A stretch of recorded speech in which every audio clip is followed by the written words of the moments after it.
to live happily with them while I was never allowed to. I didn't grow up with my parents, but with my uncle and his wife. They always wanted to have a child. However, as his wife was infertile due to a hormonal imbalance, she was unable to have children and my parents dropped me off when I was 6. Back then, I was always told that my parents weren't able to take care of a child and that's why they left me with my uncle. My father hasn't bothered to look after me since then. For the first 2 years after they gave me away, my mother visited me from time to time. She always told me how much she loved me despite everything and we spent a few nice afternoons together from time to time. I always hoped that they would come and get me. Because even though my uncle and his wife loved me unconditionally, I could never get the feeling that they were my parents. It felt more like spending the night with a relative every day, but actually living somewhere else. But at some point, my mother stopped visiting me. We wrote a few more times, but these chats always came from me and she showed no more interest.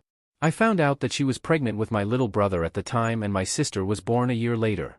Around that time, we moved house and a bit closer to my parents. They visited us from time to time. At least my mother did and she brought my little siblings with her. I don't know why, but my mother suddenly treated me very differently.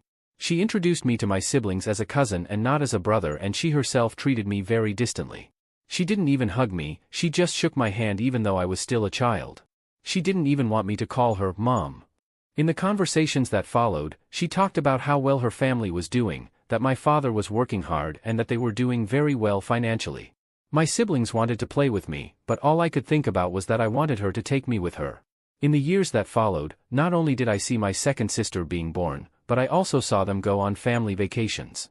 I saw them have family rituals, their Christmas photos and so much more. And each time something broke inside me. I just wanted the same attention as the rest of my siblings. My mother denies that I am her son and this whole situation is just awful for me. I even tried to make direct contact with them by inviting them to my graduation party. None of them came except my uncle and his wife. And don't get me wrong, I love my uncle and his wife and I will be forever grateful to them for being there for me. But that won't change the fact that the behavior hurt me badly and I haven't gotten over it yet. I am going to therapy but I will never forget this terrible feeling of being rejected by my parents, especially my mother.